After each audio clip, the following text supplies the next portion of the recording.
Laos से जीवन का जो परम रहस्य है उसे नाम देने के पक्ष में नहीं। नाम देते ही हम उससे वंचित होना शुरू हो जाते। नाम देना उससे बचने का उपाय है, उसे जानने का नहीं। लेकिन हम सब यही सोचते हैं कि नाम दे दिया उसे तो जान लिया। इसके कारणों को समझना जरूरी है। हम अपने पूरे जीवन में नाम देने को ही ज्ञान मानते हैं।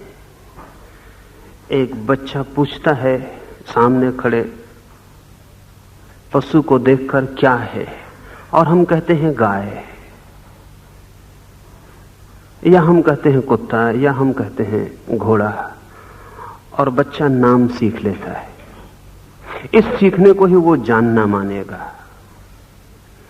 जो हमारा ज्ञान है वो इसी तरह सीखे गए नाम है। न हम गाय को जानते हैं, न हम घोड़े को जानते हैं। हम नाम जानते हैं, हम लेबल लगाना जानते हैं। और जो आदमी जितने ज्यादा लेबल पहचानता है उतना बड़ा ज्ञानी समझा जाता है। ये नाम जान लेना भी बड़े मजे की बात है, क्योंकि न तो गाय कहती है कि उसका नाम गाय है, और न घोड़ा कहता है कि उसका नाम घोड़ा है।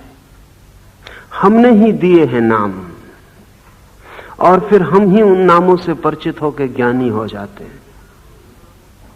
वो जो अस्तित्व है अपरिचित ही रह जाता है, अनजाना रह जाता है। अब्राहम मैस्लो ने एक संस्मरण लिखा है। उसने लिखा है कि मैं जिस विश्वविद्यालय में पढ़ता था उस विश्वविद्यालय में एक बहुत बड़े ज्ञानी प्रोफेसर थे,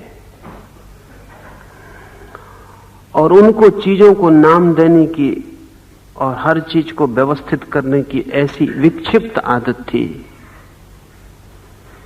कि अखबार भी पुराने वो तारीखें नाम लगा के फाइल करते जाते थे। दाढ़ी बनाने का ब्लेड भी जब खराब हो जाए तो किस तारीख को शुरू किया और किस तारीख को खराब हुआ वो लेबल लगा के संभाल के रख देते थे। मैस्लो ने लिखा है कि एक दिन वो उनके घर गया तो उसने पियानो का ढक्कन उठा के देखा तो उसमें नीचे बड़े अक्षरों में लिखा था पियानो।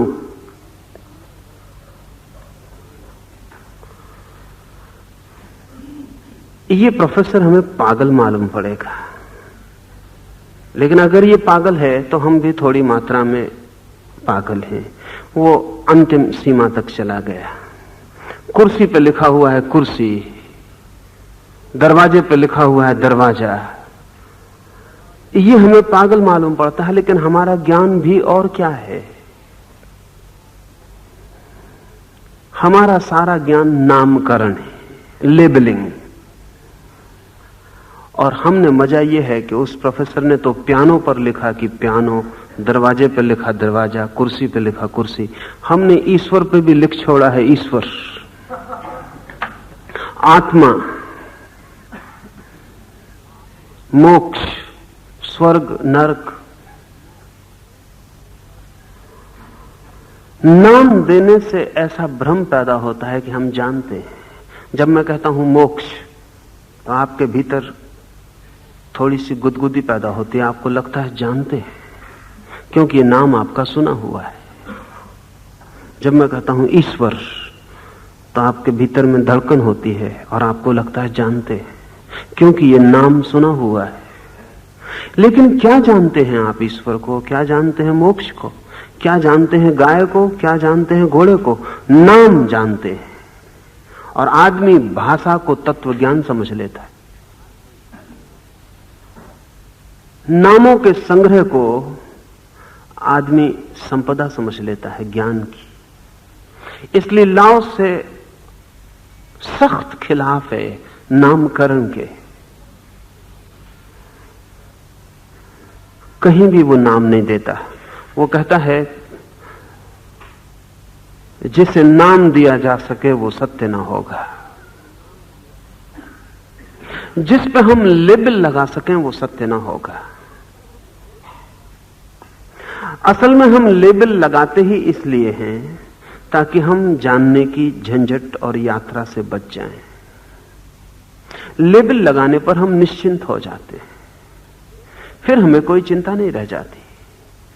एक आदमी से हम पूछ लेते हैं, क्या है तुम्हारा नाम, क्या है तुम्हारी जाति, क्या है तुम्हारा धर्म, किस गांव से आते हो, किस देश के नागरिक हो, और ये सब बातें जान के हम निश्चिंत हो जाते हैं। वो आदमी जान लिया गया। एक आदमी इतनी बड़ी घटना है और हमने इन 4 नामों को इकट्ठा कर लिया। हिंदू है, राम उसका नाम है, हिंदुस्तान का नागरिक है, जानकारी पूरी हो गई। और आदमी इतनी बड़ी घटना है, इतना बड़ा सागर, छोर उसके खोजने मुश्किल है। हमारा सारा परिचय नाम देने के धोखे में, नाम देने के धोखे से निर्मित होता है। इसलिए लाओस से कहता है, मैं उस परम सत्य को कोई नाम नहीं देता हूं, उसे ईश्वर नहीं कहता हूं, उसे मोक्ष नहीं कहता हूं, क्योंकि जैसे ही मैं उसे नाम दूंगा तुम समझोगे कि तुम जानते हो। और बड़ी से बड़ी कठिनाई लाओस से, कृष्ण या बुद्ध जैसे व्यक्तियों के सामने यही है कि वे कैसे आपको समझाएं कि आपको कुछ भी पता नहीं है। आप आश्वस्त हो अपने ज्ञान में, आपको अपने ज्ञान का बिल्कुल पक्का भरोसा है। और लाओस से जैसे व्यक्ति के लिए यही सबसे पहली जरूरत है कि वह आपको आपके ज्ञान से छुटकारा दिलाए और आपको बताए कि आपको कुछ भी पता नहीं है। जो भी पता करने योग्य है अभी वो अनजाना पड़ा है, और जो भी आप जानते हो वो कचरा है। वो पियानो पे लिख दिया कि पियानो, दरवाजे पे लिख दिया कि दरवाजा, बस वो हमारे दिए हुए नाम हैं। और उन्हीं लेबलों को इकट्ठा करके हम ज्ञानी बन जाते। जो जितने ज्यादा लेबल जानता है उतना बड़ा ज्ञानी हो जाता है। सदगुरु के समक्ष पहला काम यही है कि वो व्यक्ति को अज्ञान के प्रति सचेत कर दे। तो लाओस ने सबसे सुगम तरकीब खोजी है कि वो आपसे नाम छीन ले। वो आपको ये बता दे कि जो भी आप समझते हैं कि जानते हैं वो आप जानते नहीं हैं, वो धोखा है। अगर आपके सब नाम छीन लिए जाएं, आपकी जानकारी छीन ली जाए, तब आपको पता चलेगा कि आपका जीवन बिना जाने बीता जा रहा है। किसी ने गीता पढ़ ली है, किसी ने कुरान पढ़ लिया है, किसी ने रामायण पढ़ ली है, किसी ने उपनिषद पढ़ ली है, वो उनका जानना बन गया। आपने किया क्या है, कुछ शब्द सीख लिए और बार बार शब्दों को दोहराने से यह भ्रम आपको पैदा हो गया कि अब इन जिन शब्दों से जो इशारा किया गया है वो भी आप जानते हैं। वो आप बिल्कुल नहीं जानते। अंधा भी प्रकाश शब्द को बहुत बार सुनता है, ये शब्द उसे भी मालूम हो जाता है। अंधों की ब्रेल लिपि होती है, इसमें वो अपने हाथ को फेर के इसको पढ़ भी लेता है कि प्रकाश, प्रकाश की परिभाषा भी पढ़ सकता है। प्रकाश के संबंध में जो भी आदमी ने खोजा है वो भी सब पढ़ सकता है। और तब अंधे को भी ये वहम पैदा हो सकता है कि वो जानता है कि प्रकाश क्या है, और उसकी सारी जानकारी व्यर्थ है, क्योंकि उसकी आंखों पर कभी प्रकाश का कोई संस्पर्श नहीं हुआ। और उसकी सारी जानकारी व्यर्थ है क्योंकि उसके हृदय तक प्रकाश की कोई किरण नहीं पहुंची। उसकी सारी जानकारी न केवल व्यर्थ है बल्कि खतरनाक भी है, क्योंकि यह भी हो सकता है कि अंधा धीरे धीरे यह सोचने लगे कि जब मैं प्रकाश के संबंध में सब जानता हूं तो मैं अंधा नहीं हूं, क्योंकि अंधे प्रकाश के संबंध में जान ही कैसे सकते हैं। हम सबकी भी तकलीफ यही है, हम सब परम सत्य के संबंध में बिल्कुल अंधे हैं, लेकिन शब्द हमें कंठस्थ हो गए। और भारत जैसे मुल्क का तो और भी बड़ा दुर्भाग्य है, क्योंकि जितनी पुरानी हो संस्कृति उतने शब्दों का बोझ होता है ज्यादा। जितनी लंबी यात्रा हो किसी जाति की उतना ही ज्ञान उसके पास संग्रहित हो जाता है, जो उसकी मौत बन जाती, उसकी गर्दन पर फांसी लग जाती। पुरानी कौम अपने ज्ञान से दब के मरती है। नई कौमें अपने अज्ञान से परेशान होती हैं, पुरानी कौमें अपने ज्ञान से परेशान हो जाती। बच्चे भटकते हैं अज्ञान के कारण, बूढ़े भटकते हैं ज्ञान के कारण। बच्चों की सारी तकलीफ यह है कि उन्हें रास्तों का कोई पता नहीं है, इसलिए भटक जाते हैं। बूढ़ों की तकलीफ यह है कि उन्हें सभी रास्तों का पता है, बिना किसी रास्ते पर चले, इसलिए भटक जाते हैं। बच्चे क्षमा किए जा सकते हैं, बूढ़ों को क्षमा करने का कोई उपाय नहीं। अज्ञान क्षमा किया जा सकता है, लेकिन झूठा ज्ञान क्षमा नहीं किया जा सकता। इस जगत में जो बड़े से बड़ा अपराध आदमी अपने साथ कर सकता है, वो अज्ञानी रहते हुए ज्ञान के भ्रम का अपराध है। हमने इस मुल्क में कुछ इस संबंध में दूर तक चिंतन किया है।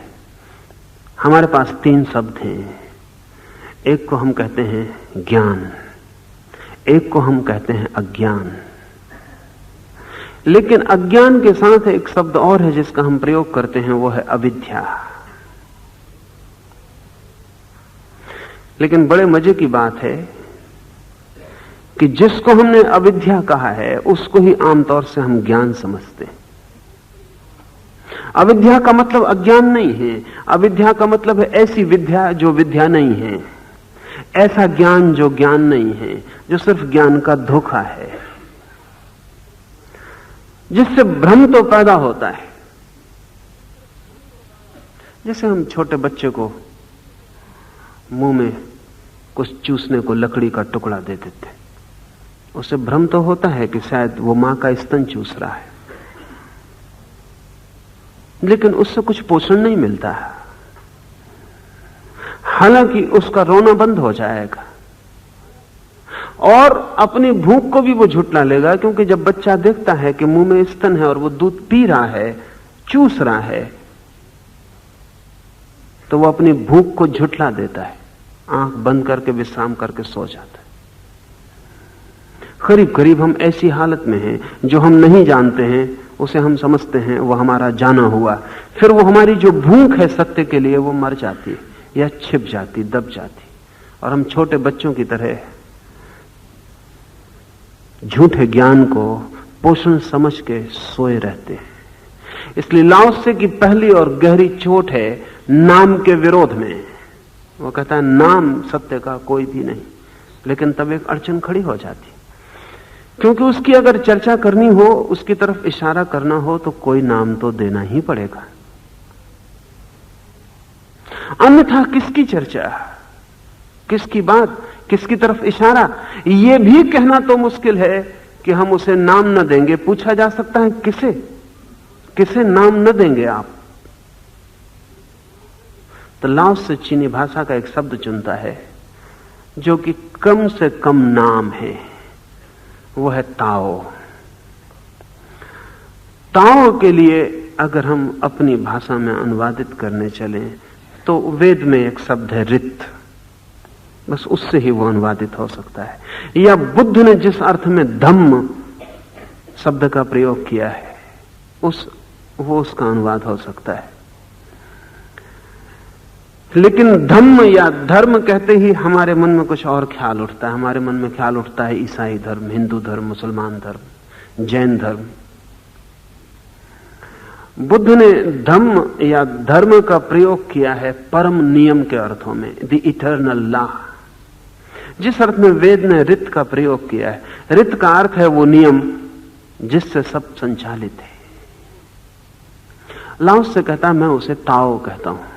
इस जगत का जो स्वभाव है, इस जगत के भीतर छिपा हुआ जो सारभूत एसेंस है, वो मैं उसे कहता हूं। लेकिन ये मजबूरी में दिया गया नाम है। इस नाम को समझ के कोई ये ना समझे कि उसने ताओ को समझ लिया। ताओ शब्द को कोई समझ के ये ना समझे कि उसने ताओ को समझ लिया। धम्म को समझ के कोई ये ना समझे कि उसने धर्म को समझ लिया। रित शब्द को कंठस्थ करके कोई ये ना समझे कि वो उस परम नियम को जान लिया जिसके लिए इशारा किया गया था। इशारे छोड़ने के लिए हैं, पकड़ने के लिए नहीं। इशारे कहीं पहुंचाने के लिए हैं, रोकने के लिए नहीं। इशारे से दूर हटना चाहिए, इशारे को जकड़ नहीं जाना चाहिए। वो मील का पत्थर लगा है रास्ते पर, तीर का इशारा करता है कि मंजिल आगे है। वो मील के पत्थर पर रुकना नहीं है। वो मील का पत्थर लगाया ही इसीलिए है कि कोई वहां मंजिल समझ के रुक ना जाए। वो तीर आगे के लिए है। सब शब्द मील के पत्थर हैं और सब शब्दों का तीर सत्य की तरफ है। लेकिन तीर हमें बिल्कुल भूल गए और हम सब शब्दों को पकड़ के बैठ जाते हैं और उनके निकट विश्राम करते हैं, और जो मील का पत्थर था वो मंजिल मालूम होने लगता है। इसके कारण है, अपने को धोखा देने के कारण है। यात्रा कष्टपूर्ण है।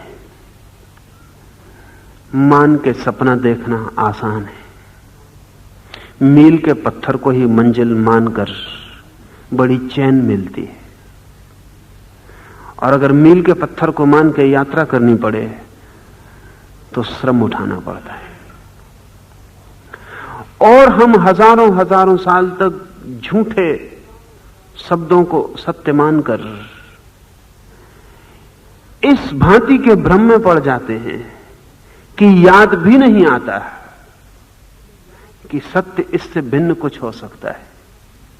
इस सूत्र को समझें। स्वर्ग और पृथ्वी के अस्तित्व में आने के पूर्व सब कुछ कोहरे से भरा था। मौन, पृथक, एकाकी, अपरिवर्तित, नित्य निरंतर घूमता हुआ, सभी चीजों की जननी बनने योग्य। जो लोग आधुनिक विज्ञान से परिचित हैं उन्हें तत्काल इस सूत्र में प्रतिध्वनि मिलेगी। तब ये सूत्र आम धर्मों से बहुत गहरा हो जाता है। ईसाईयत कहती है कि ईश्वर ने एक विशेष दिन सारे जगत को निर्मित किया। इस्लाम भी करीब करीब वैसा मानता है। फिजिक्स की आधुनिकतम खोजें कहती हैं कि जगत का निर्माण कभी भी नहीं हुआ। ज्यादा से ज्यादा हम इतना कह सकते हैं कि जब पृथ्वी नहीं थी तो सारा जगत एक कोहरे से भरा था। इस सारे जगत का निर्माण नेबुलाज से हुआ, गहन कोहरे से हुआ। इस कोहरे शब्द का प्रयोग करने वाला लाओस से संभवतः मनुष्य जाति में पहला आदमी, जिसको आज विज्ञान कहता है कि ऐसा कुछ संभव हुआ है कि पृथ्वी एक कोहरा थी। जैसे कि हम बादल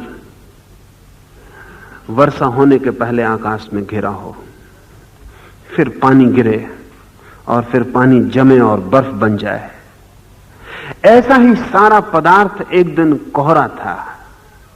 विज्ञान कहता है कि प्रत्येक पदार्थ की 3 अवस्थाएं हैं: ठोस, सॉलिड, लिक्विड, तरल, और गैसी, वाष्पीय। हर पदार्थ की 3 अवस्थाएं। पत्थर भी तरल हो सकता है एक विशेष तापमान पर, और पत्थर भी एक विशेष तापमान पर गैस बन जाएगा, भाप बन जाएगा। हम सिर्फ पानी के बादल ही जानते हैं, लेकिन हर चीज के बादल हो सकते हैं, पत्थर के बादल हो सकते हैं। क्योंकि प्रत्येक वस्तु की 3 अवस्थाएं हैं, लेकिन पत्थर का बादल होने के लिए बहुत बड़े तापमान की जरूरत है।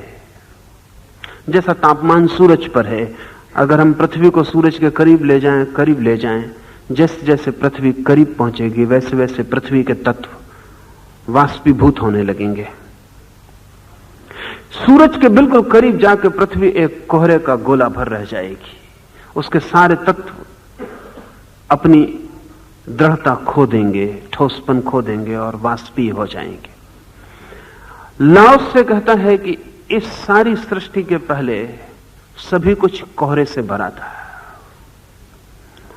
विज्ञान की जो आधुनिकतम खोज है उसका बोध लाओस से को जरूर था। और अगर आज कोई विज्ञान के करीब से करीब आदमी पड़ेगा पुराने जगत से खोजने पर, तो लाओ त्से के वचन है। लाओ त्से कहता है, देयर वॉज समथिंग नेबुलस, कुछ था कोहरे जैसा।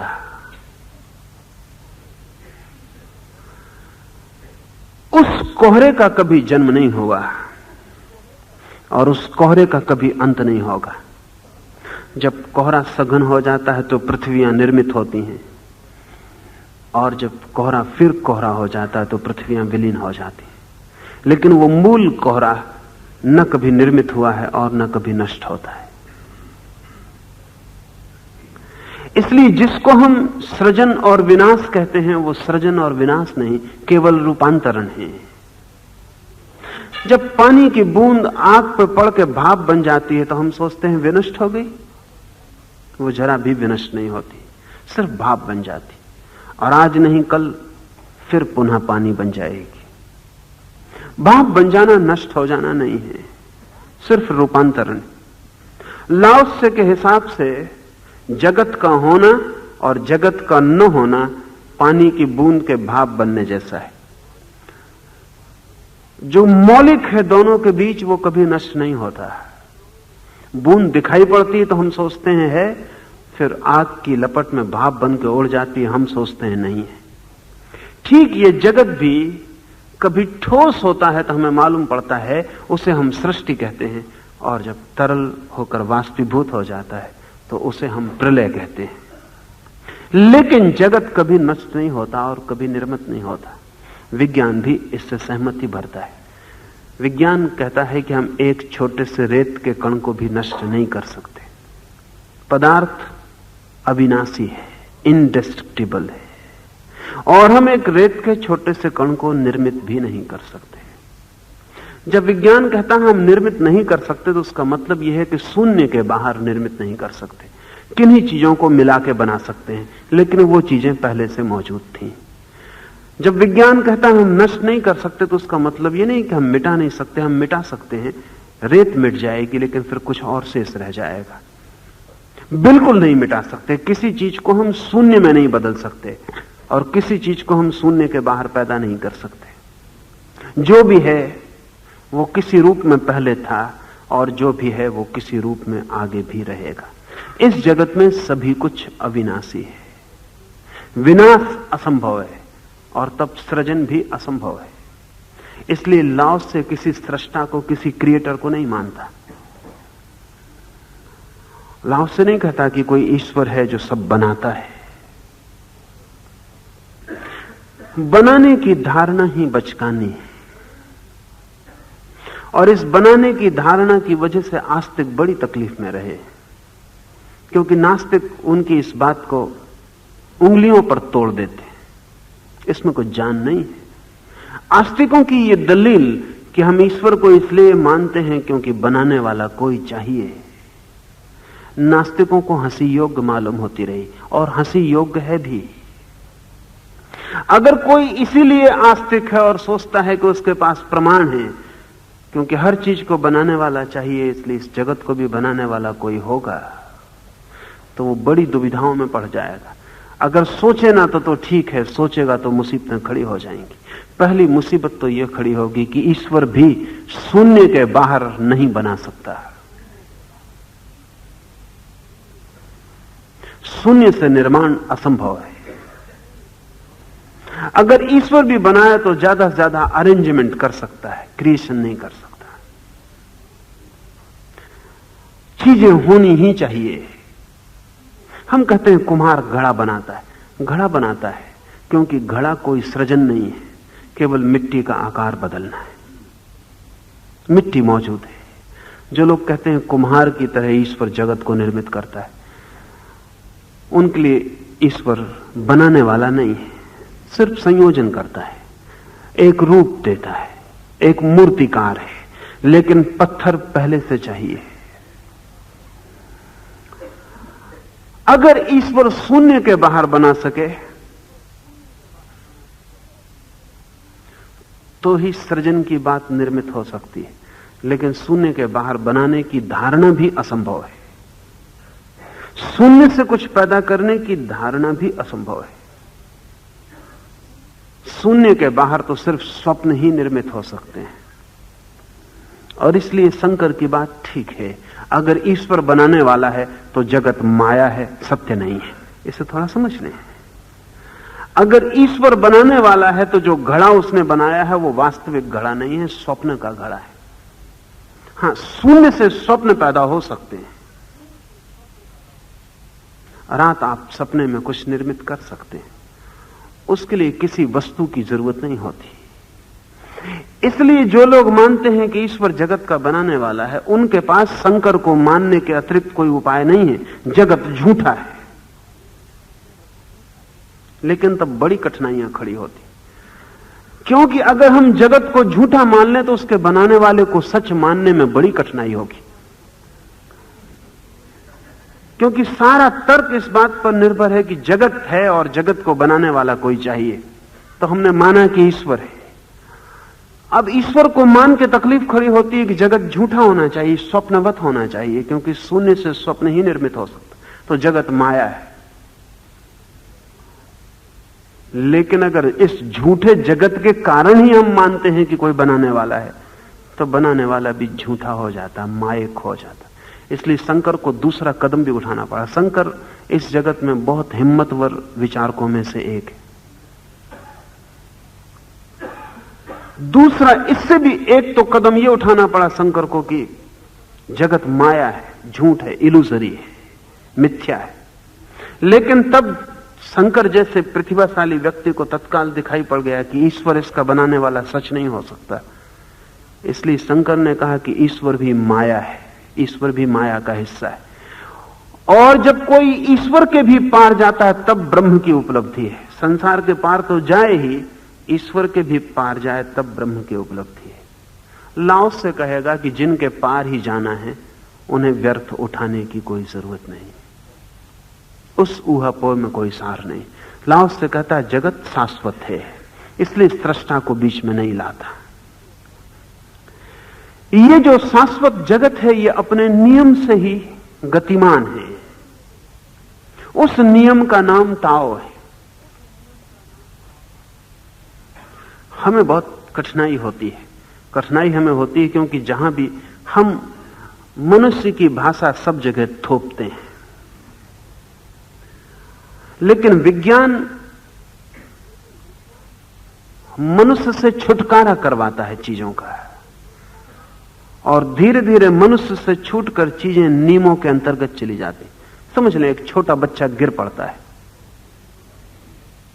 तो वो फौरन गाली देता है जमीन को। कुर्सी से टकरा जाता है तो वो कहता है नाटी, कुर्सी शैतान है। और अगर उसकी मां कुर्सी को 2 चपत लगा दे तो वो प्रसन्न हो जाता, खुश हो जाता, निपटारा हो गया। कुर्सी ने शरारत की उसके साथ, उसको जवाब दे दिया गया। बच्चा ये सोच ही नहीं सकता कि कुर्सी बिना शैतानी करने के इरादे के उसे गिराती होगी। कुर्सी में कोई इरादा नहीं होगा, कोई व्यक्ति नहीं होगा, ये बच्चा नहीं सोच सकता। और अगर जमीन गिरा के उसके पैर में चोट लगा देती तो वो ये नहीं मान सकता कि न्यूटन कहता है कि गुरुत्वाकर्षण के कारण तुम गिर गए। बच्चा मानेगा गुरुत्वाकर्षण तो मतलब कौन छिपा है उसके भीतर जो मुझे गिरा रहा है। बच्चे को कोई ना कोई व्यक्ति चाहिए, तब निश्चिंता हो जाती है। मुझे गिराने वाला कोई चाहिए, कोई दुश्मन वहां बैठा है जो मुझे गिरा रहा है। बच्चों की भाषा में जो लोग सोचते हैं उनके नियम को समझना उन्हें बड़ा कठिन पड़ेगा। लेकिन विज्ञान चाहे धर्म का हो चाहे पदार्थ का, व्यक्तियों की भाषा में नहीं सोचता, इम्पर्सनल लॉज, निर्वैयक्तिक नियमों की भाषा में सोचता है। जमीन आपको गिराना नहीं चाहती, जमीन का कोई इरादा नहीं है, आप गलत चलते हैं, गिर जाते हैं। जमीन तो सिर्फ एक नियम है, एक कशिश है, एक आकर्षण का नियम है। आप ठीक नियम मान के चलते हैं, जमीन आपको कभी गिराएगी नहीं।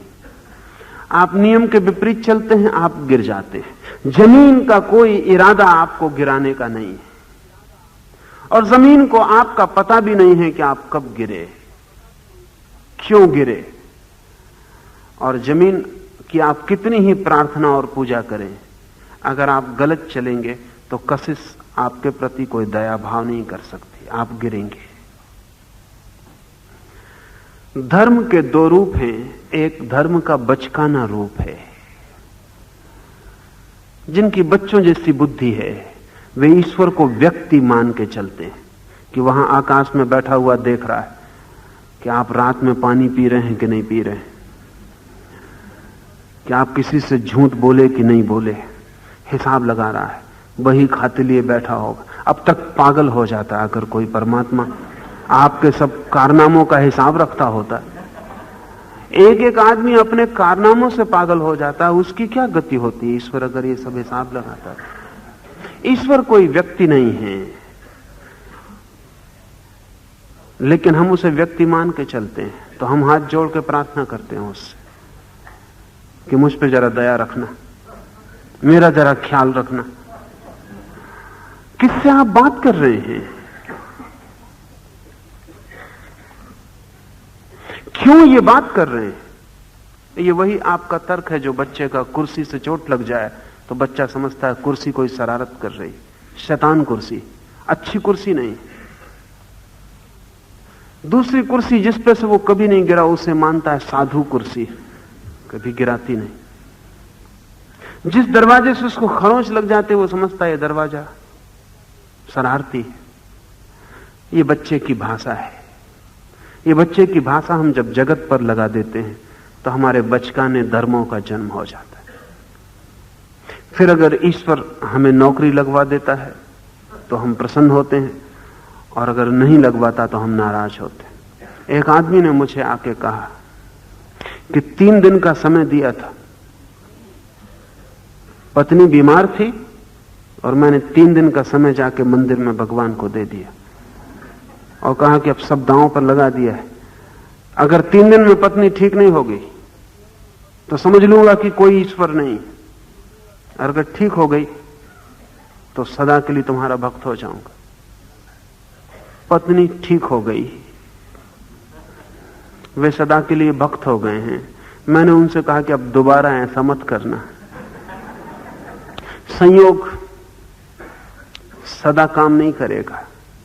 एक दफे परीक्षा ले ली, बहुत है, अब अपनी आस्तिकता को बचाना।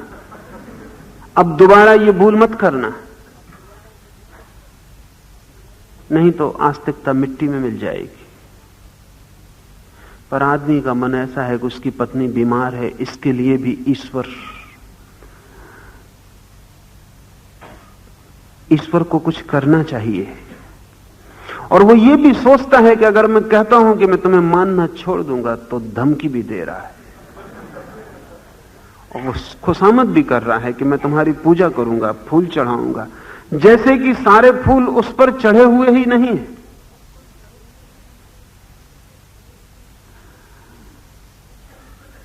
वो एक सलाह दे रहा है बुद्धिमानी की कि थोड़ी समझ से काम करना, नहीं तो एक आदमी को चूकोगे, खो जाओ।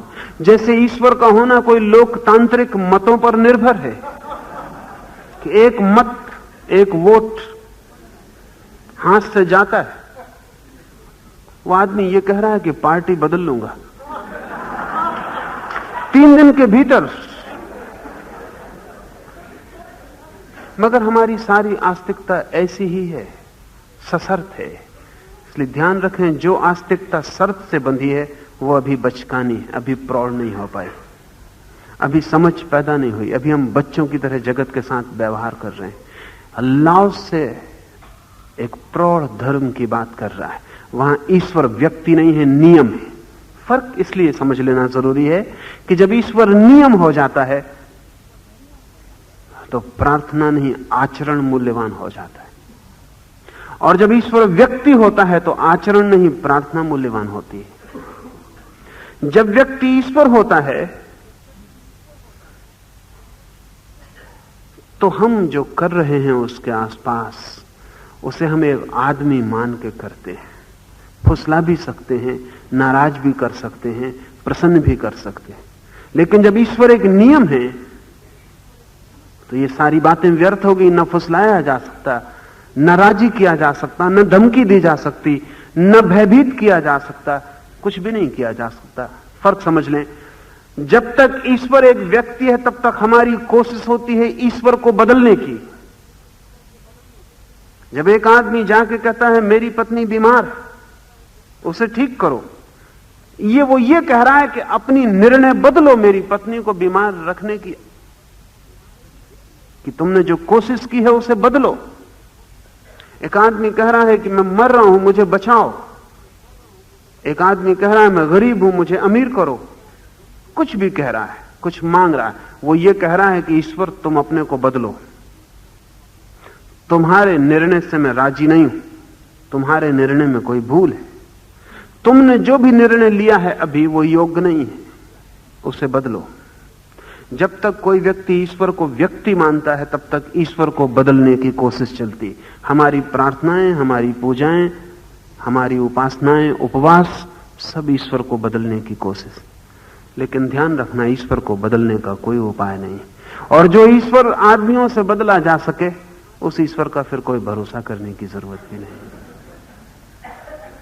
जिस दिन ईश्वर नियम हो जाता है उस दिन सारी चीज उल्टी हो जाती, तब हम अपने को बदलने के सिवाय कोई रास्ता नहीं रहता। अगर ईश्वर नियम है तो मुझे अपने को बदलना पड़ेगा, क्योंकि नियम न किसी को क्षमा करता, न किसी का पक्षपात करता। नियम निर्वैयक्तिक है, इम्पर्सनल है। कितनी ही करूं प्रार्थना कोई परिणाम ना होगा, आचरण का ही परिणाम हो सकता है।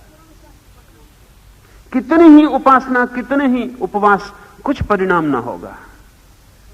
कितनी ही मांग करूं, कितनी ही कातरता से चिल्लाऊं, इससे कोई हल ना होगा। नियम सुनता नहीं, नियम शब्दों को नहीं मानता, नियम तो आचरण को, भीतर जो बदलाहट होती है व्यक्तित्व की, उसको मानता है।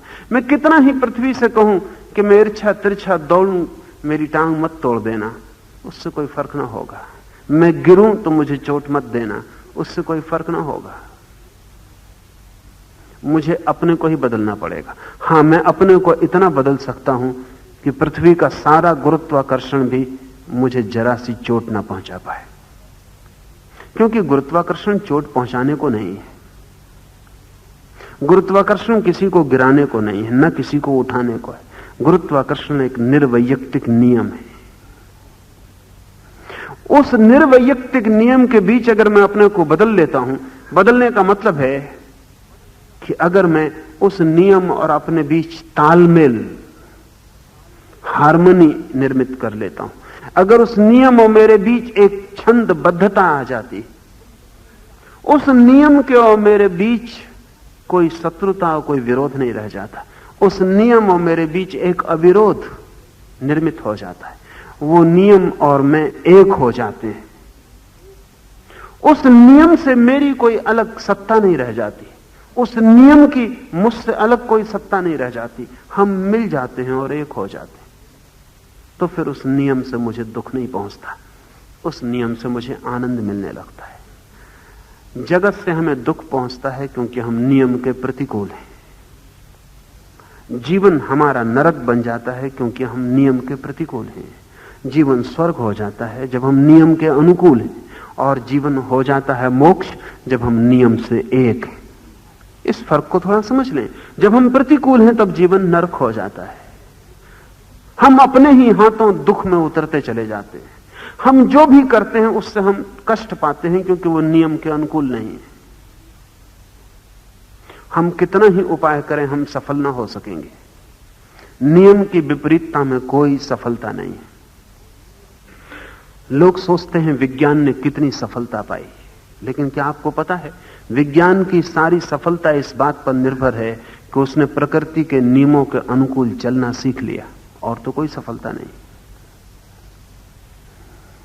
अगर विज्ञान की इतने शिखर उठ गए हैं आज सफलता के, तो वो प्रकृति पर विजय के कारण नहीं। ये बिल्कुल भ्रांत है धारणा। वो प्रकृति के नियम को समझकर उसके अनुकूल चलने के कारण। जो विजय है विज्ञान की वो समझ की दिशा में है, प्रकृति के ऊपर नहीं। बिना समझे अनुकूल चलना मुश्किल है, समझ के अनुकूल चलना आसान हो जाता है। विज्ञान की सारी खोज प्रकृति के नियम को समझ लेने की खोज, धर्म की सारी खोज वो जो परम नियम है प्रकृति का ही नहीं, मनुष्य की चेतना के अंतस्तम का भी उसकी खोज है, उसके अनुकूल चलने का। उसका नाम है रित, उसका नाम है ताओ। उसके जो प्रतिकूल चलता है वो दुख पाता है। इसलिए जब भी आप दुख पाएं, ना तो किसी ईश्वर को दोषी ठहराना, ना किसी और को दोषी ठहराना, क्योंकि वो सब भ्रांतियां हैं।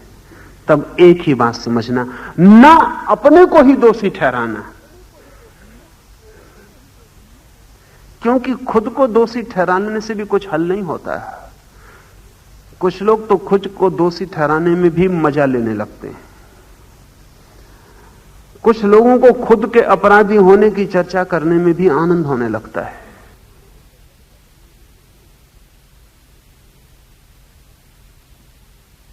किसी को दोषी मत ठहराना।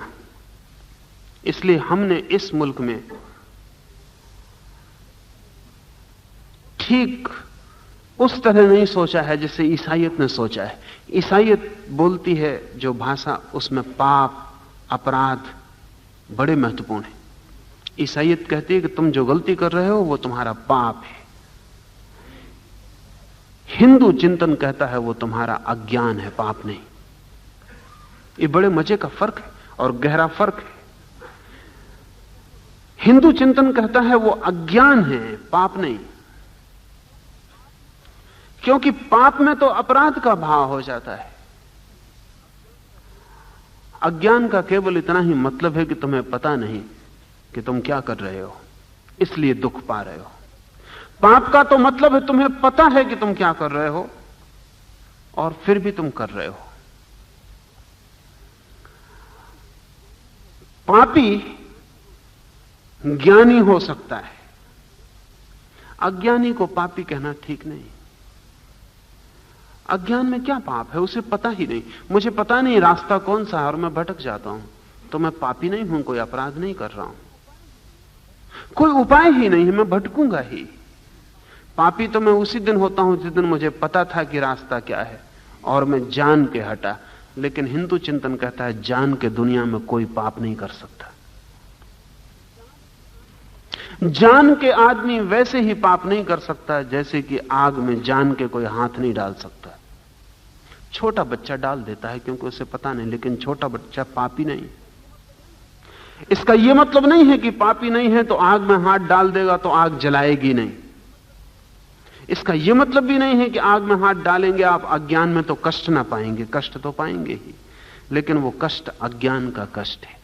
इसलिए जब आपके जीवन में दुख हो तो ना तो ईश्वर को दोषी ठहराना, ना भाग्य को, ना दूसरों को, ना अपने को। सिर्फ इतना ही समझना कि नियम के कहीं प्रतिकूल चले गए। नियम को भी दोषी ठहराने का कोई कारण नहीं है, क्योंकि नियम आपसे कहता नहीं कि प्रतिकूल चले जाएं। और अपने को भी दोषी ठहराने का कोई कारण नहीं, क्योंकि पता नहीं है, इसलिए प्रतिकूल चले गए। लेकिन हम दोषी ठहरा के बड़ी मुश्किल में पड़ जाते हैं, मूल बात चूक जाती है। मूल बात इतनी है कि नियम से जितनी प्रतिकूलता होती है उतना सघन दुख हो जाता है, उसी मात्रा में। अगर दुख बढ़ता ही चला जाए तो आप समझना कि आप नियम के प्रतिकूल चले ही जा रहे हैं, दूर हटते जा रहे हैं नियम से। जब कभी जीवन में आपको सुख की झलक मिले तो यह मत सोचना कि परमात्मा की कृपा है। यह भी मत सोचना कि आप बड़े पुण्यशाली हैं। इतना ही सोचना कि आप जाने अनजाने नियम के करीब अनुकूल पड़ गए हैं। सुख की जो हल्की हवा आ गई है, एक झोंका सुख का आके आपको घेर गया है। इसलिए एक बड़ी मजे की घटना घटती है कि जब भी आदमी को पता चलता है कि वो सुख में है, तभी दुख शुरू हो जाता है। जैसे उसे पता चलता है कि सब सुख में, वैसे दुख शुरू हो जाता है। क्यों हो जाता है? जैसे उसे पता चलता है कि सुख में है, वो ये नहीं समझ पाता कि नियम के करीब है और खोज करे कि कहां से नियम के करीब है। वो सोचने लगता है कि मैं बड़ा सौभाग्यशाली हूं, मुझसे सौभाग्यशाली और कोई भी नहीं। वो कुछ गलत दिशा में यात्रा शुरू हो गई। वो सोचता है मैं बहुत बुद्धिमान हूं, इसलिए ये सुख मुझे मिल रहा है। या वो ये सोचने लगता है कि सुख मैंने पा लिया, इसलिए अब मैं जब भी चाहूंगा ये सुख पालूंगा, तब मुसीबतें खड़ी हो जाएंगी। करीब करीब ऐसी हालत है कि जैसे हम अंधे भाग रहे हों और अचानक दरवाजे पर हाथ पड़ जाए और हवा का एक झोंका लग जाए। नियम के करीब हम जब पड़ जाते हैं जाने अनजाने, तो सुख का अनुभव होता है। अगर आपका सुख बढ़ता चला जाए तो समझना कि आप नियम के करीब पहुंच रहे हैं। लेकिन करीब भी एक तरह की दूरी है, इसलिए सुख में भी दुख का एक मिश्रण है। जब तक हम नियम से एक न हो जाएं, तब तक आनंद का अनुभव नहीं होता। कितने ही निकट हों, फिर भी एक दूरी है, और इसलिए सभी सुख थोड़े दिनों बाद दुख हो जाते हैं, उनके हम आदी हो जाते हैं। जब पहली दफा हवा का झोंका लगता है तो लगता था एक ताजगी बरस गई, स्नान हो गया, किसी एक परम अनुभव में उतरना हो गया। फिर जब आदमी खिड़की पर ही खड़ा रहता है, आदी हो जाता है, फिर भूल जाता है। सुख भी शीघ्र ही दुख हो जाता है। सिर्फ आनंद कभी बदलता नहीं, क्योंकि दूरी इतनी भी नहीं रह जाती कि हम कहें कि निकटता है, एकता ही हो जाती है। मोक्ष, निर्वाण, ताओ उस एकता के नाम है। लाओ से कहता है, जब कुछ भी न था, अर्थात जब कुछ भी प्रकट न था, जब कुछ भी अभिव्यक्त न हुआ था, सब कोहरे से भरा था। मौन, क्योंकि शब्द भी एक अभिव्यक्ति है, शब्द भी आकार है, शब्द भी ठोस है। इसे थोड़ा हम समझ लें। जब मैंने कहा कि सभी चीजों की तीन अवस्थाएं होती हैं, तो शब्द की भी तीन अवस्थाएं होती। एक अवस्था है शब्द की जब हम बोलते हैं, लेकिन बोलने में भी कभी ख्याल किया होगा, कुछ शब्द तरल होते हैं। जब हमें लगती है किसी शब्द में बड़ी मिठास है, लगता है किसी शब्द में बड़ा काव्य है, लगता है किसी शब्द में सौंदर्य के फूल खिल गए, तब शब्द तरल होता है। काव्य एक तरलता है। प्रोज और पोएट्री में वही फर्क है, ठोस और तरल होने का। गद्य ठोस है, जैसे बर्फ जमी हुई। पद तरल है, जैसे बर्फ पिघल गई और बहने लगी। इसलिए विज्ञान कविता की भाषा में नहीं लिखा जा सकता। विज्ञान सीमा मांगता है, ठोस स्पष्ट परिभाषा। प्रेम पत्र कविता में लिखे जा सकते हैं, गणित कविता में नहीं किया जा सकता। गणित ठोस शब्द मांगता है।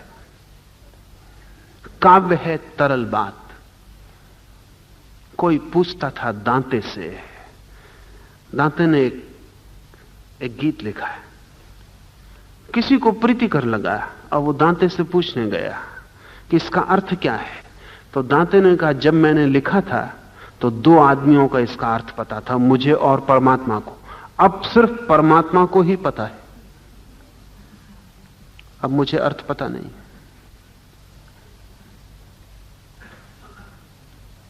कवि को भी वो जो लिखता है उसका पूरा अर्थ पता नहीं होता, और अगर पता हो तो वो कवि बहुत छोटा है। उसका मतलब है कविता कम है, तुकबंदी ज्यादा है। अगर काव्य सचमुच जन्म ले तो बिल्कुल तरल होता है, उसकी कोई सीमाएं नहीं होती, उसके अनेक अर्थ हो सकते हैं, अर्थ पर कोई पाबंदी नहीं होती। इसीलिए वेद हैं, उपनिषद हैं, उनके हम इतने अर्थ कर पाए, फिर भी अर्थ चुक नहीं सकते, क्योंकि वे सब काव्य हैं, तरल हैं। गीता पर हजारों टीकाएं हो सकती हैं, हुई, होती रहेंगी, और कभी ऐसा दिन नहीं आएगा कि हमें कहना पड़े कि बस अब गीता पर और किसी टीका की कोई भी जरूरत ना रही, क्योंकि गीता एक काव्य है, गणित का ग्रंथ नहीं। तरल है, कोई सीमा नहीं है। इसलिए परिभाषाओं में कुछ बंधता नहीं। पुरानी सब भाषाएं काव्य भाषाएं हैं, अरबी है, ग्रीक है, संस्कृत है। इसलिए अरबी, ग्रीक या संस्कृत में एक एक शब्द के 10-10, 12-12, 15-15 अर्थ है। इससे खेलने की बड़ी सुविधा है। इसलिए वेद की एक कड़ी के 50 अर्थ किए जा सकते हैं, कोई गलत और कोई सही नहीं। वहीं भ्रांति शुरू होती जब कोई कहता है दूसरे ने जो अर्थ किया वो गलत है। वो काव्य कड़ी है, तरल है। इसलिए अरविंद उसमें से चाहें तो वो अर्थ निकाल सकते हैं जो आइंस्टीन का है। आइंस्टीन के पहले वो अर्थ उसमें से नहीं निकाला जा सकता था, अब निकाला जा सकता है। अब जैसे वेद कहते हैं कि सूर्य के 7 घोड़े, अश्व। अब अश्व के संस्कृत में कई अर्थ होते हैं। उसका अर्थ किरण भी होता है, उसका अर्थ घोड़ा भी होता है। तो घोड़े के, सूरज के 7 घोड़े हैं। सूरज के रथ में चित्रकारों ने 7 घोड़े जोते हैं, लेकिन हम चाहें तो अब कह सकते हैं कि नहीं, वो घोड़े नहीं हैं, 7 रंग हैं। सूरज की किरण में 7 रंग हैं। वो अभी फिजिक्स की नवीनतम खोज है। हम उसका दर्शन कर सकते हैं, कोई अड़चन नहीं, क्योंकि अश्व के दोनों ही अर्थ होते हैं, किरण भी और घोड़ा भी। पुरानी सब भाषाएं काव्य भाषाएं हैं, नई भाषाएं गद्य भाषाएं हैं, ज्यादा ठोस हैं। इसलिए अगर संस्कृत में विज्ञान लिखना हो तो बड़ी मुश्किल बात है, और अगर एस्पेरेंटो में कविता लिखनी हो तो मुश्किल बात है, क्योंकि एस्पेरेंटो नवीनतम आदमी की बनाई हुई भाषा है। वो बिल्कुल गणित जैसी है। उसमें जो कहा गया वही अर्थ होता है। जो कहा जाए अगर वही अर्थ हो तो कविता का जन्म मुश्किल है। जो कहा जाए उससे बहुत अर्थ हो सके, ज्यादा, तो ही कविता पैदा हो सकती है। प्रेम में जब हम बोलते हैं तो शब्द तरल होते हैं। इसलिए कभी आपने ख्याल किया कि 2 जवान व्यक्ति भी अगर प्रेम में पड़ जाएं तो फिर से बच्चों की भाषा बोलने लगते हैं, बेबी लैंग्वेज शुरू हो जाती। 2 प्रेमी जो भाषा बोलते हैं आपस में, वो बच्चों जैसी बोलते हैं। बच्चों की भाषा ज्यादा तरल है, और प्रेम को तरल भाषा की जरूरत है। इसलिए प्रेमी अगर अपनी प्रेसी को बेबी कहने लगता तो कोई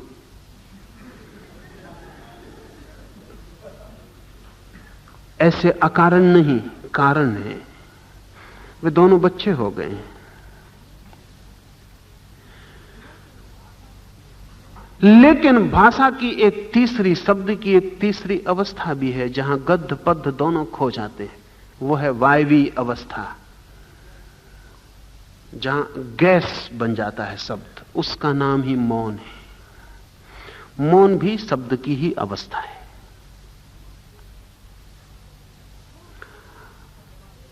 ठोस बोला जा सकता है। जब आप किसी को क्रोध में बोलते हैं तो शब्द ठोसतम होते हैं। गाली बजनी होती, उसमें वजन होता, वेट होता। इसलिए हम कहते हैं कि बड़ी बजनी गाली दी। ठोस होती है, इसलिए छिद जाती है, पत्थर की तरह चोट करती है। प्रेम में बोले गए शब्द तरल होते हैं। उनकी चोट पत्थर की तरह नहीं होती है। उनकी चोट ऐसी होती है जैसे ऊपर फूल की वर्षा हो जाए। मौन शब्द की तीसरी अवस्था है, जहां शब्द भाव बन जाते, कोहरे में खो जाते। तो लाओ से कहता है वो जो कोहरा था मौन था, पृथक, एकाकी खड़ा, कोई दूसरा न था, अकेला था, अपरिवर्तित, कोई परिवर्तन न था, नित्य निरंतर घूमता हुआ, सभी चीजों की जननी बनने योग्य। इस फर्क को थोड़ा ख्याल में लेंगे। जो लोग मानते हैं ईश्वर ने जगत को बनाया, वो हमेशा गॉड द फादर, ईश्वर पिता है, इस भाषा में सोचेंगे। लेकिन लाओस से कहता है मां, पिता नहीं। वो जो कोहरा था सारे जगत की जननी बनने योग, मां बनने योग,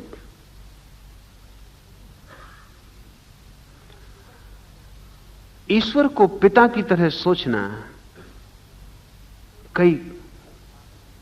कई बातों की तरफ सूचना देता है।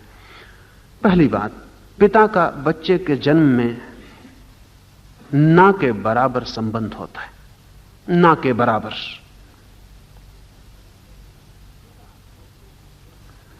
पिता बच्चे को जन्म दूर से देता है, अपने भीतर से नहीं। बच्चे के विकास, उसकी ग्रोथ, उसके निर्माण में उसका कोई हाथ नहीं होता। प्रारंभ में उसका हाथ होता है। जैसे आपके कार में बैटरी है, स्टार्टर, बस वो स्टार्टर भर है, और जैसे ही इंजन शुरू हो गया उसका कोई उपयोग नहीं।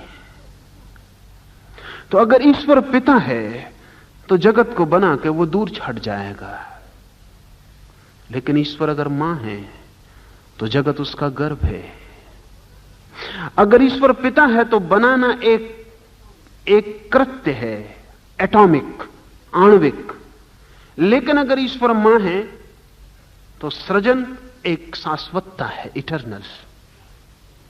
इसलिए लाओस से कहता है कि वो जो कोहरा था, मौन, अकेला, अपरिवर्तित, स्वयं में घूमता हुआ, वो सबकी जननी बनने योग, सब उससे पैदा हो सकता है, सबकी संभावना है उससे पैदा होने की। इसलिए कई बार इन दोनों के बीच आंदोलन होता रहा है। कुछ लोगों ने परम सत्ता को मां की तरह सोचा है, कुछ लोगों ने परम सत्ता को पिता की तरह सोचा है। लेकिन जो लोग भी गहरे गए हैं उन्होंने उसे सदा मां की तरह सोचा है।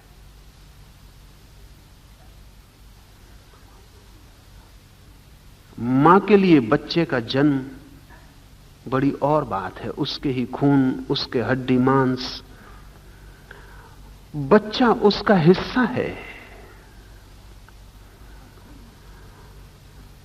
उसकी ही सांसें उसमें प्रविष्ट हो जाती, उसकी ही आकांक्षाएं, उसके ही स्वप्न उसके खून में गतिमान हो जाते, उसकी ही धड़कनें उसमें धड़कती हैं। मां और उस बच्चे का संबंध ज्यादा आंतरिक है, गहन है। पिता एक धूमकेतु की तरह जीवन में आता और अलग हो जाता। पिता के बिना चल सकता है, मां के बिना नहीं चल सकता है। शायद भविष्य में विज्ञान थोड़ा विकसित हो तो पिता व्यर्थ भी हो जाए, क्योंकि ऐसे बायोलॉजिकली जो वो करता है वो एक इंजेक्शन से भी हो सकता है। कोई पिता का होना कोई बहुत गहन अर्थ नहीं रखता। इसलिए पिता एक सामाजिक संस्था है, नैसर्गिक नहीं। मां एक नैसर्गिक है, वो संस्था नहीं है। पिता एक संस्था है, इंस्टीट्यूशन है, हमने बनाई है। मां हमने बनाई नहीं है, वो है। लाओस से कहता है जननी बनने योग। उसके एक एक शब्द बहुत विचारणीय हैं, क्योंकि वो शब्दों के मामले में बहुत कृपण है। शब्दों के मामले में वो बहुत कृपण है, वह बामुश्किल बोलता है, टेलीग्राफिक है। अगर एक शब्द काट सके तो वो जरूर काट देगा। जितना कम बन सके उतना ही कहने की उसकी मर्जी है। तो वो ऐसे ही उपयोग नहीं कर लेता है। जब वो कहता है जननी बनने योग, तो वो बहुत सी बातें कहता है। वो कहता है ये जगत का अस्तित्व और जगत की अभिव्यक्ति एक ही चीज है, दो नहीं। परमात्मा कहीं दूर बैठा हुआ नहीं है। वो परम सत्य, वो परम नियम जगत में अनस्यूत है। वो आपके भीतर, आपकी हड्डी में, जैसे आपकी मां आपकी हड्डी में, आपके खून में, आपकी चर्बी में अनसयूत है, ऐसे ही वो परम नियम आपके रोए रोए में अनसयूत है। वो आपके पिता की तरह दूर खड़ा नहीं हो गए। और पिता के संबंध में सदा संदेह हो सकता है, मां भर असंदिग्ध है। इसलिए पिताओं को सदा संदेह बना ही रहता है कि वो सच में अपने बेटे के पिता हैं या नहीं है। और इसलिए उन्होंने बड़ा इंतजाम किया है इसको व्यवस्थित करने का कि संदेह न हो। इतना जो ईर्षा, इतना जो नियम, इतना जो परिवार, इतना जो बंधन, स्त्री पर इतना जो जाल, सारे जाल का मौलिक कारण कौन इतना है कि पिता संदिग्ध है। उसे पक्का भरोसा कभी नहीं आता कि जो बेटा है वो उसका ही है। इतना सब इंतजाम करके वो भरोसे में हो पाता है। इसलिए विवाह करे तो कुंवारी लड़की से, वो भरोसे के लिए पूरा पक्का भरोसा रखना चाहता है। इसलिए हम कुंवारे लड़के की फिक्र नहीं करते कि विवाह के वक्त लड़का कुंवारा था कि नहीं। अगर लड़का थोड़ा भी लड़का है तो कुंवारा होना बहुत मुश्किल, लेकिन लड़की कुंवारी होनी चाहिए। फिर हम फिक्र नहीं करते, तो हम कहते हैं कि पुरुष तो पुरुष है। अगर वो कुछ यहां वहां भटकते हैं तो हम कहते हैं पुरुष तो पुरुष है। लेकिन स्त्री पर हमारा सख्त, उसका कारण है कि पुरुष कभी भी निश्चिंत नहीं हो पाता।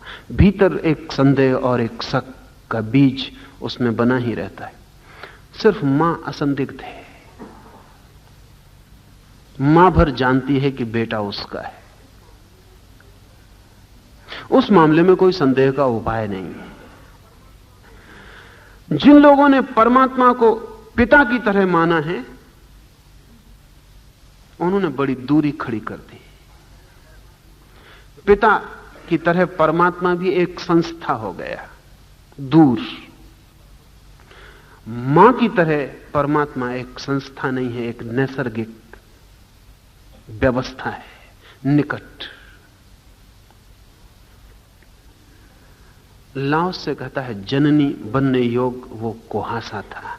सब उससे पैदा हो सकता है, सृष्टा नहीं है वो, जननी। सब उससे निकल सकता है, जैसे मां से बेटा निकल सकता है। वो कोई कुम्हार की तरह घड़ा बनाने वाला नहीं है, मां की तरह उसके ही गर्भ से सब पैदा हो सकता है, सब संभावित है। मैं उसका नाम नहीं जानता हूं। लाओस से कहता है मैं उसका नाम नहीं जानता हूं। ये नहीं कहता कि उसका नाम कहा नहीं जा सकता है, वो ये कहता है कि मैं उसका नाम जानता ही नहीं हूं। ये तो बहुत लोगों ने कहा है कि उसका नाम कहा नहीं जा सकता, लेकिन उसमें यह भी लग सकता है कि उनको तो पता है, कह नहीं सकते, कहने में तकलीफ है। जैसा हम निरंतर कहते हैं गूंगे का गुड़, हम कहते हैं गूंगा कह नहीं सकता कि गुड़ मीठा है, लेकिन गूंगे को पता तो है कि मीठा है। इसमें कोई शक नहीं है कि गूंगे को पता नहीं, गूंगे को पता है, कह नहीं पाता। तो हमने कहा है कि संतों को पता है, कह नहीं पाते क्योंकि भाषा असमर्थ है। लाओस से बहुत हिम्मत से कहता, वो कहता है मैं उसका नाम नहीं जानता हूं, मुझे उसका नाम पता ही नहीं, क्योंकि उसका नाम है ही नहीं। यह सिर्फ अभिव्यक्ति की कठिनाई नहीं है, अस्तित्व अनाम है। बोधि धर्म चीन गया। लाओस से जैसा ही अनूठा आदमी था, भारत ने जो 10-5 अनूठे आदमी पैदा किए उनमें बोधि धर्म एक है। वो 1400 साल पहले चीन गया। सम्राट ने उसका स्वागत किया और सम्राट ने बड़ी आशाएं बांध के रखी थी। इतना महान मनीषी आता था तो सम्राट के मन में बड़े लोभ थे, बहुत कुछ हो सकेगा। सम्राट ने आते ही उससे पूछा बोधि धर्म से कि मैंने इतने इतने मंदिर और विहार बनवाए, इनका क्या लाभ होगा? बोधि धर्म ने कहा कुछ भी नहीं, नथिंग। सम्राट थोड़ा चौंका, क्योंकि सन्यासी आमतौर से ऐसी भाषा नहीं बोलते। ऐसी भाषा बोले तो सन्यासी जी नहीं सकते। सन्यासी समझाते हैं इतना पुण्य करो, इससे 1000 गुना मिलेगा। पुण्य तो सन्यासियों को मिलता है 1000 गुना, मौत के बाद का सवाल है। उसके बाबत अब तक कुछ तय नहीं हुआ कि कितना गुना मिलता है कि नहीं मिलता, कि पाप लगता है कि क्या होता है, कुछ पता नहीं। पुरोहित अगर ऐसी भाषा बोलें बोधि धर्म जैसी, तो सारा धंधा टूट जाए। पुरोहित का धंधा आपके लोभ के शोषण पर निर्भर है। वो आपको कहता है 1 पैसा छोड़ो, गंगा जी में करोड़ मिलेंगे, वहां करोड़ गुना पाओगे। करोड़ गुना के लोभ में आदमी 1 पैसा छोड़ता है। ये 1 पैसा पुरोहित को मिल जाता है, बाकी करोड़ इसको मिलते हैं या नहीं मिलते, ये आदमी जाने। बोधि धर्म के पहले और भी बौद्ध भिक्षु आए थे चीन में। उनने सम्राट को समझाया था, विहार बनाओ, मंदिर बनाओ, बुद्ध की प्रतिमाएं बनाओ, बड़ा पुण्य होगा, स्वर्ग तुम्हारा होगा। और बोधि धर्म कहता है कुछ भी नहीं। तो सम्राट ने दोबारा सोचा शायद बोधि धर्म समझाने, तो उसने कहा कि मैंने इतने पवित्र कृत्य किए, उनका पुण्य क्या? बोधि धर्म ने कहा कोई कृत्य पवित्र नहीं है।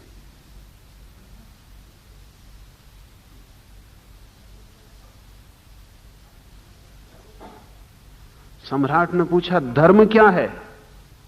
सोचा उसने छोड़ो पुण्य की बात। बोधि धर्म ने कहा पूछो और उत्तर मिल जाए, ऐसा धर्म नहीं है, जियो पा सकते हो। तब सम्राट ने सोचा यह हद हो गई। और सम्राट था, साधारण आदमी ना था। उसके अहंकार को भारी चोट लग रही बार बार। हजारों लोग इकट्ठे थे, वो सुन के बोधि धर्म का उत्तर मुस्कुराते, और सम्राट को दीनता मालूम होने लगी। तो सम्राट ने कहा ये सब बातें छोड़ो, इसका भी पता नहीं, उसका भी पता नहीं, तुम कौन हो? Who are you? बोधि धर्म ने कहा आई डोंट नो, मुझे पता नहीं, मुझे बिल्कुल पता नहीं।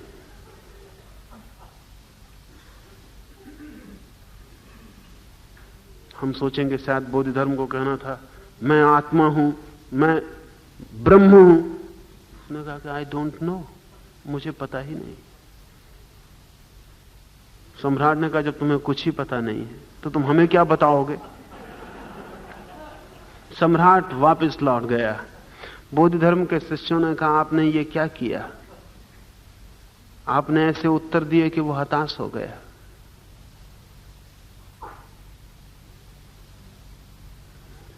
बोधि धर्म ने कहा मैंने तो सोच के कि सम्राट है श्रेष्ठतम उत्तर दिए थे, अंतिम उत्तर दिए थे। सोच करके बुद्धिमान होगा, अशिक्षित निकला। मैंने तो अंतिम उत्तर दिए थे, मुझे क्या पता कि अशिक्षित गंवार है, नहीं तो मैं कह देता कि मेरा नाम बोधि धर्म है। इसमें क्या अड़चन थी? सोच कर कि सम्राट है, सुसंस्कृत है। मैंने अंतिम उत्तर दिए थे, अल्टीमेट, ये आखिरी उत्तर है। अल्लाह उससे कहता है मैं उसका नाम नहीं जानता हूं, और उसे ताओ कहकर पुकारता हूं, ये उसका नाम नहीं है, ये मेरा दिया हुआ नाम है। जैसे आपके घर में एक बच्चा पैदा होता है, उसको कोई नाम नहीं है, आप उसे नाम देते हैं। अगर समझ हो तो कहना चाहिए कि मैं उसे मुन्ना कहकर पुकारता हूं, ये उसका नाम नहीं है। हमें उसका नाम पता नहीं है, लेकिन बिना नाम के कैसे पुकारें, इसलिए हमने उसे यह नाम दे दिया है, आबासा। ये उस बच्चे को भी समझाया जाना चाहिए कि ये उसका नाम नहीं है, केवल एक इंतजाम है पुकारने का, एक काम चलाऊ इंतजाम है। अज्ञान है गहन, और हमें नाम का कोई पता नहीं, इसलिए हम ये नाम रख लिए। ये बच्चे को भी पता होना चाहिए, लेकिन माँ बाप भी भूल जाते हैं कि ये नाम सिर्फ पुकारने के लिए। फिर बेटा भी सुनते सुनते भूल जाता है कि नाम पुकारने के लिए था। जब कोई आपके नाम को गाली देता है तो आपको लगता है गाली आपको दी गई। अगर आपको पता होता है ये नाम सिर्फ पुकारने के लिए है, तो आप कहते कि मेरे नाम को गाली दी गई, मेरा इससे कुछ लेना देना नहीं। जब आपके नाम को कोई जय जयकार करता तो आप कहते मेरे नाम का जय जयकार किया जा रहा, मेरा इससे कोई संबंध नहीं है, मैं तो अनाम हूं, ये काम चलाऊ है। अगर कोई व्यक्ति अपने नाम के संबंध में इतना स्मरण रख सके तो ये स्मरण भी ध्यान बन जाता है, लेकिन बड़ा मुश्किल है। एक क्षण भी याद रखना मुश्किल है, चूक जाएगा। जरा हुई हाई अपने गुरु के पास गया था।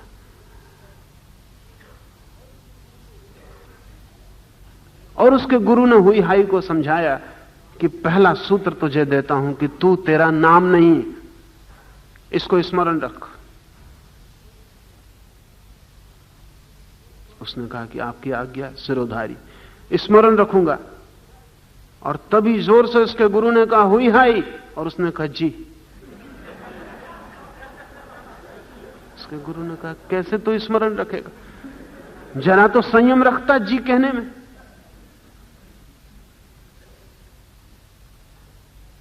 ऐसे ही हमारा विस्मरण हो जाएगा। कितनी हम मन में समझाते रहे कि ये जो गाली दी जा रही मेरे नाम को दी जा रही, लेकिन गाली भीतर लगती ही चली जाएगी। छेद हृदय में हो जाएगा, नाम में नहीं। तीर वहां भीतर घुस जाएगा, नाम में नहीं। लाओस से कहता है मुझे उसका नाम पता नहीं, मैं उसे ताओ कहकर पुकारता हूं। यदि मुझे नाम देना ही पड़े, अगर तुम मानो ही ना बिना नाम के, तो मैं उसे महत कहूंगा।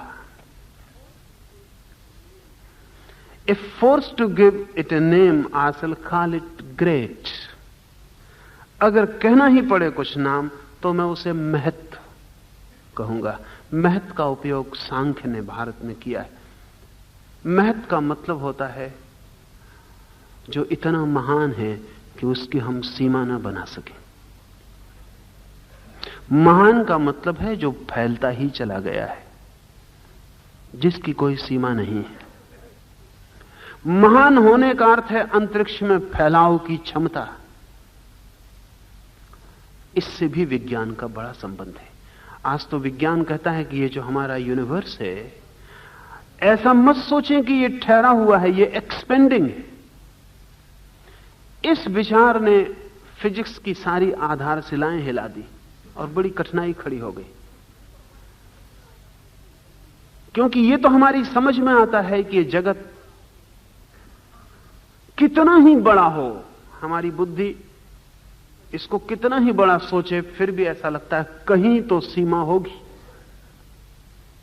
कितने ही दूर हो वो सीमा, लेकिन ये हमारी बुद्धि के लिए ग्रहण करना असंभव है कि कहीं भी सीमा ना होगी। हमारा मन कहेगा और आगे सही, और आगे सही, और आगे सही, कहीं तो होगी। यह भी हो सकता है हम ना पहुंच सकें वहां तक, लेकिन फिर भी तो होगी। मन असीम को नहीं सोच सकता।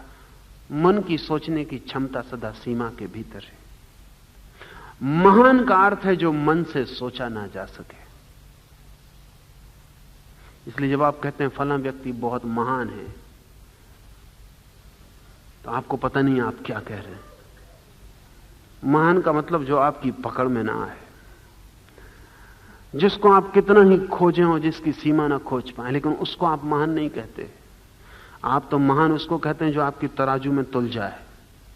आप कहेंगे बिल्कुल ठीक है, जितने कपड़े पहनना चाहिए उतने कपड़े पहने हुए, लंगोटी लगाना चाहिए लंगोटी लगाए हुए, एक दफा खाना चाहिए एक दफा खाना खाता है, पैदल चलना चाहिए पैदल चलता है, आंख नीचे रखना चाहिए नीचे रखता है, हिंसा नहीं करता, बुरे वचन नहीं बोलता। महान है। आपकी तराजू पे जो तुल गया वो महान है। आपकी तराजू पे जो तुल जाए वो क्षुद्र भी नहीं है, महान होना तो बहुत दूर है। आपकी तराजू की औकात कितनी? महान का अर्थ है जिसको आप तौल ना पाए, अमाप,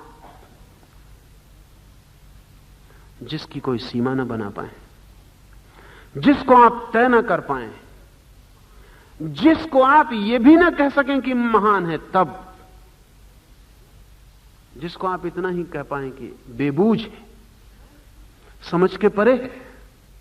हम चुक जाते हैं, वो नहीं चुकता। ये जो जगत है ये दोहरे अर्थों में बेबूझ है। एक तो ये बेबूझ है कि ये असीम है, पहली तो ये बेबूझ बात है। दूसरी बेबूझता ये है कि न केवल ये असीम है बल्कि ये असीमता एक्सपेंडिंग है। ये जो असीमता है ये बढ़ती चली जा रही है। ये और कठिन मामला है, क्योंकि हम समझ सकते हैं सीमित चीज बढ़ती जा रही हो, लेकिन असीम चीज बढ़ रही हो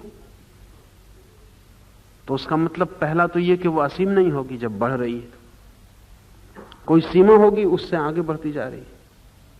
जब आइंस्टीन ने पहली दफा कहा कि ये जगत फैल रहा है, तो सवाल उठा कि ये कहां फैल रहा है। स्थान चाहिए फैलने को, स्पेस चाहिए, और अगर स्पेस आगे है तो स्पेस जगत का हिस्सा है। तो आइंस्टीन कहता है कि स्पेस भी फैल रही, आकाश भी फैल रहा है। इधर पिछले 30-40 वर्षों में फिजिक्स मेटाफिजिक्स हो गई है। वो जो भौतिक शास्त्र है वो अध्यात्म हो गया है। उसकी बातें ठीक अध्यात्म जैसी बेबूझ हो गई हैं। और आने वाले भविष्य में अगर वैज्ञानिक लाओस से जैसी भाषा बोले तो बहुत हैरानी नहीं होगी। इसलिए लाओस से के संबंध में पश्चिमी वैज्ञानिक को बड़ी उत्सुकता बढ़ गई। अभी एक बहुत अद्भुत किताब दी ताओ ऑफ साइंस लिखी गई है। ताओ और विज्ञान के बीच कहां तालमेल है, इस पर लाओस से कहता है महान होने का अर्थ है अंतरिक्ष में फैलते चले जाना। ब्रह्म का भी यही अर्थ है। ब्रह्म शब्द का अर्थ होता है विस्तार, लेकिन सिर्फ मृत विस्तार नहीं, जीवित विस्तार, अर्थात विस्तीर्ण होता विस्तार, फैलता जाता फैलाव। इसलिए हम इसको ब्रह्मांड कहते हैं। ये फैलता हुआ विस्तार है, ये कहीं रुक नहीं जाता, जैसे एक सागर फैलता ही जा रहा हो, जिस पर कोई सीमा ना हो, कहीं जहां कोई दीवार ना हो जो रोकती हो फैलाव को। लेकिन अगला हिस्सा बहुत कठिन है, और अंतरिक्ष में फैलाव की क्षमता है दूरगामी। इसे थोड़ा ठीक से समझ लें, क्योंकि ये साधना के लिए भी बहुत कीमती है। और अंतरिक्ष में फैलाव की क्षमता है दूरगामी। ये जो फैलाव है ये इतना दूरगामी है, इतना दूरगामी है, अनंत तक दूर चला जाता है। ये तो कठिन है समझना, अकली आखिरी कड़ी समझना असंभव है। यही दूरगामिता मूल बिंदु की ओर प्रतिगामिता भी है। This far reaching implies reversion to the original point. ये जो लोग फिजिक्स समझते हैं गहरे में वही समझ पाए। लाओस से कहता है ये जो दूर चले जाना है, ये इतने दूर चला जाता है, इतने दूर चला जाता है कि फिर वर्तुल बन जाता है, और ये दूर जाना पास आना हो जाता है। इतने दूर इतने दूर इतने दूर, फिर वर्तुलाकार हो जाता है, और ये दूर चले जाना फिर पास आना हो जाता है। और जो अपने से सर्वाधिक दूर चला जाता है वो अचानक पाता है कि अपने बिल्कुल पास आ गए। आइंस्टीन ने कहा है कि ये जो स्पेस है सर्कुलर है, वर्तुलाकार है। ये और भी कठिन मामला है। आइंस्टीन कहता है ये जो आकाश है ये वर्तुलाकार है, ये फैलता जा रहा है, लेकिन इससे ये मत समझना कि ये दूर ही चला जा रहा है। एक सीमा के बाद इसका फैलाव लौट पड़ता है अपनी ही तरफ, घर की तरफ, और मूल बिंदु पर आ जाता है, वापस लौट आता है। जैसे एक आदमी, आप अपने घर से निकलें यात्रा पर और अपनी नाक की सीध में चल पड़े। आप अपने घर से प्रतिपल दूर होते जा रहे हैं, लेकिन चूंकि पृथ्वी गोल है, आपका हर कदम आपको घर की तरफ भी ला रहा है। अपने घर से आप निकल पड़े, 10 कदम दूर हो गए घर से, 12 कदम दूर हो गए घर से, लेकिन चूंकि पृथ्वी गोल है, अगर आप नाक की सीध में चलते ही गए तो एक दिन अपने घर वापस लौट आएंगे। तो हर कदम जो आपको दूर ले जा रहा है वो आपको पास भी ला रहा है, दूसरी दिशा से, दूसरे आयाम से। आकाश को आइंस्टीन कहता है वर्तुलाकार है, सर्कुलर है। तो जितने दूर फैलता जा रहा है ये ब्रह्मांड, उतने ही पास भी आता जा रहा है।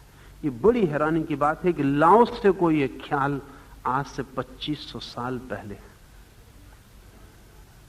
लाओस से कहता है यही दूरगामिता का बिंदु प्रतिगामिता भी है, reversion to the original point, वापस लौटना भी है। इसका मतलब यह हुआ कि सिर्फ वही लोग भटक जाते हैं जो बीच में अटक जाते हैं। या तो दूर जाएं ही मत, और या फिर इतने दूर चले जाएं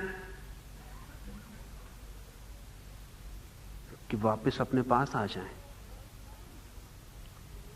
या तो घर छोड़ें ही मत, और या फिर घर छोड़ दें तो फिर रुके ही मत, तो किसी दिन वापस घर लौट आए। इसको ऐसा हम समझें, एक बच्चा पैदा हुआ,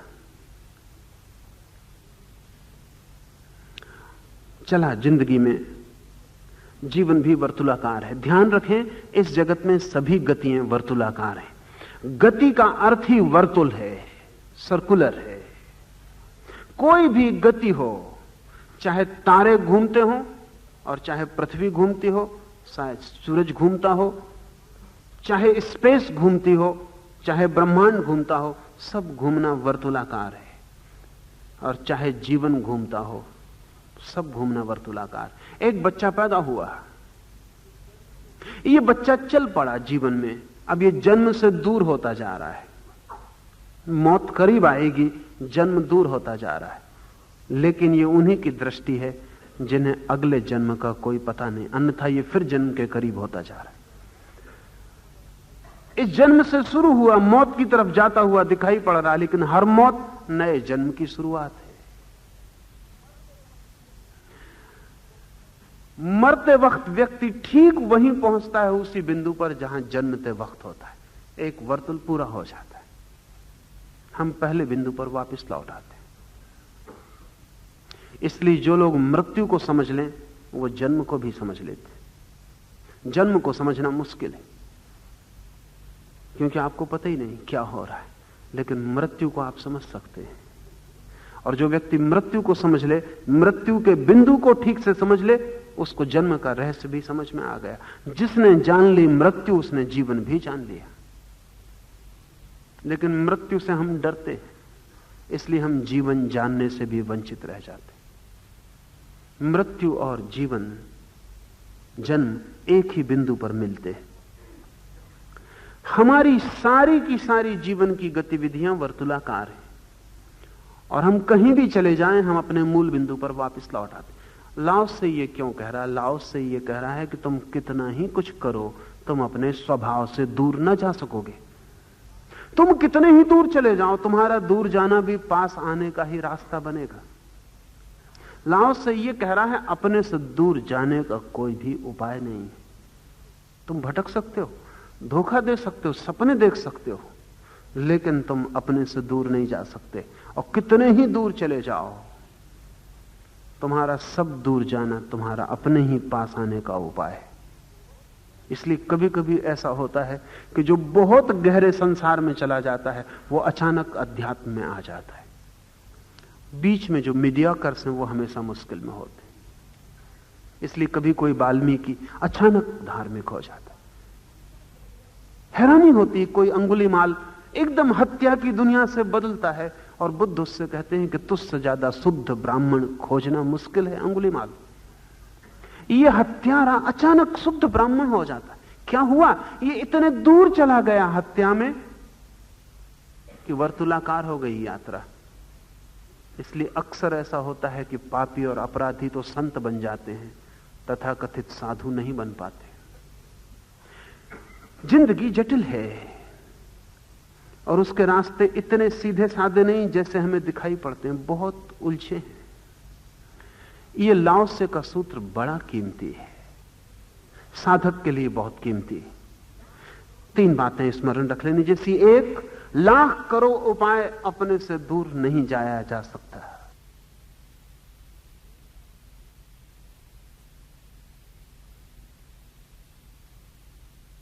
सब तरफ भटक कर सब तरफ की यात्रा आखिर में अपने पर ले आती, क्योंकि वो हमारा मूल बिंदु है। दूसरी बात, जीवन के सब गतियां वर्तुल में हैं। इसलिए ऐसा सोचने की कोई भी जरूरत नहीं है कि कोई भी इतने पाप में पड़ गया है कि पुण्य को उपलब्ध ना हो सकेगा। ऐसा सोचने की कोई भी जरूरत नहीं है कि कोई इतने संसार में गिर गया है कि मोक्ष का अधिकारी ना हो सकेगा।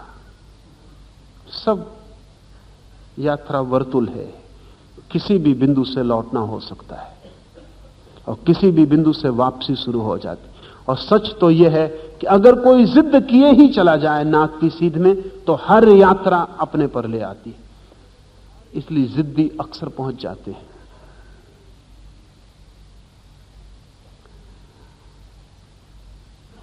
उसको हम जिद नहीं कहते, उसको हम हठयोग कहते हैं, उसको हम दृढ़ता कहते हैं, उसको हम संकल्प कहते हैं।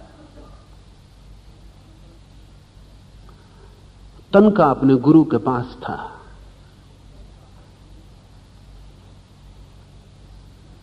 वो ध्यान की साधना कर रहा है। महीनों बीत गए। गुरु उसके पास गया और उसने तनका को बैठे हुए देखा, बुद्ध की मुद्रा में, आंखें बंद किए, पत्थर की तरह। उसके गुरु ने एक ईंट पड़ी थी दरवाजे पर, उसको उठाकर पत्थर पर घिसना शुरू कर दिया। ईंट की करर करर आवाज, दांत किसमिसाने लगे तनका के। आखिर उसने आंख खोली, उसने कहा ये क्या कर रहे हैं? और अपने गुरु को देखा तो बहुत हैरान हुआ। उसने सोचा कोई बच्चा या कोई शैतान आके आसपास कुछ कर रहा है। उसका गुरु पत्थर घिस रहा है। तनका ने पूछा आप ये क्या कर रहे हैं? उसके गुरु ने कहा कि इस ईंट को घिस घिस के मैं दर्पण बनाना चाहता हूं।